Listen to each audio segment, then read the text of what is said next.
بسم اللہ الرحمن الرحیم۔ السلام علیکم۔ روزانہ واقعات سننے کے لیے اس چینل کو سبسکرائب کریں۔ 1947 عیسوی کے ہند میں مسلم لیگ اور کانگریس کی مشترکہ حکومت تھی۔ سردار پٹیل وزیر داخلہ تھے اور انتظامی امور اس کے پاس تھے، اور امن و امان کو قائم رکھنا بھی اس کی بنیادی ذمہ داری تھی۔ سردار پٹیل نے مسلمانوں کے مقابلے کے لیے ہندوؤں اور سکھوں کو تیار کیا۔ ان کو کثیر تعداد میں سرکاری فیکٹریوں سے تلواریں بنوا کر فراہم کی۔ ہندو اور سکھوں کو اجازت دی گئی کہ وہ تلوار کے ساتھ جہاں چاہیں جا سکتے ہیں۔ سکھوں کی چھوٹی کرپانوں کو بڑی تلواروں سے بدل دیا گیا۔ اس سے پہلے سکھ چھوٹی کرپانوں کو کرتے یا بنیان کے اندر رکھتے تھے یا پھر پگڑی کے اندر بالوں میں چھپا لیتے کہ کرپان ان کے مذہب کا لازمی جز تھی۔ مگر اس اجازت کے بعد یہ ہوا کہ جس سکھ کو دیکھو سائیکل پر تلوار لٹکائے جا رہا ہے، بابو کام پر آ رہا ہے تو تلوار اس کی میز پر رکھی ہے۔ مسلمانوں پر پابندی تھی کہ لکڑی بھی نہیں رکھ سکتے، چاقو بھی جیب میں نہیں ہونا چاہیے۔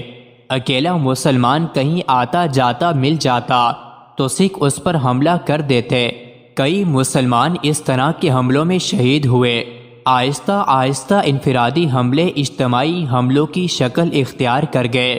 صوبہ بہار، صوبہ یوپی، گوڑگاؤں صوبہ پنجاب، نواں کھلی کلکتہ، حیدرآباد اور بمبئی میں بڑے پیمانے پر فسادات ہوئے۔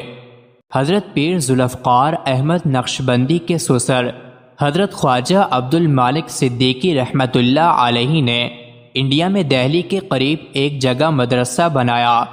یہ تقسیم ہند سے پہلے کی بات ہے۔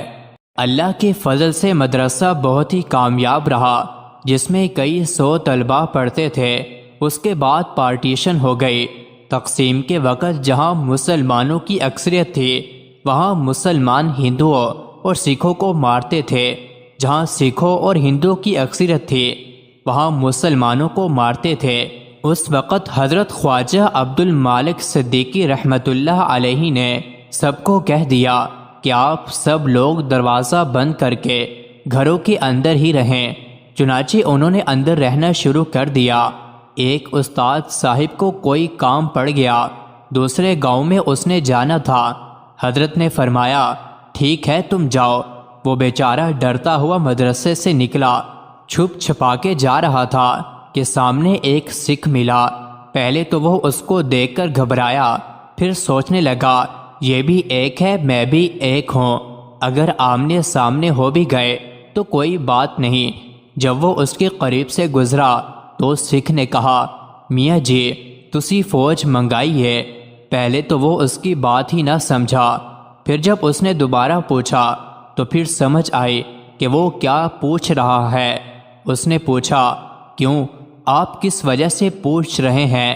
سکھ نے کہا میں اس لیے پوچھ رہا ہوں کہ قریب کی بستیوں والے 3 مرتبہ تلواریں اور نیزے لے کر تمہارے تمام بچوں کو ختم کرنے کے لیے رات کو آئے۔ جب بھی آتے تھے ہمیں تمہارے مدرسے کے پیچھے سپاہی بندوق لیے کھڑے نظر آتے تھے۔ ہم 3 مرتبہ آئے، تینوں مرتبہ فوج کو دیکھا۔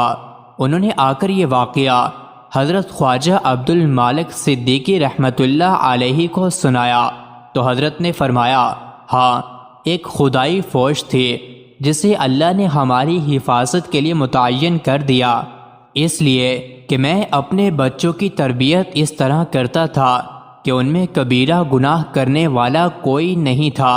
وَهُوَ يَتَوَلَّى الصَّالِحِينَ، اور وہ اللہ تعالیٰ نیکوکاروں کا سرپرست ہے۔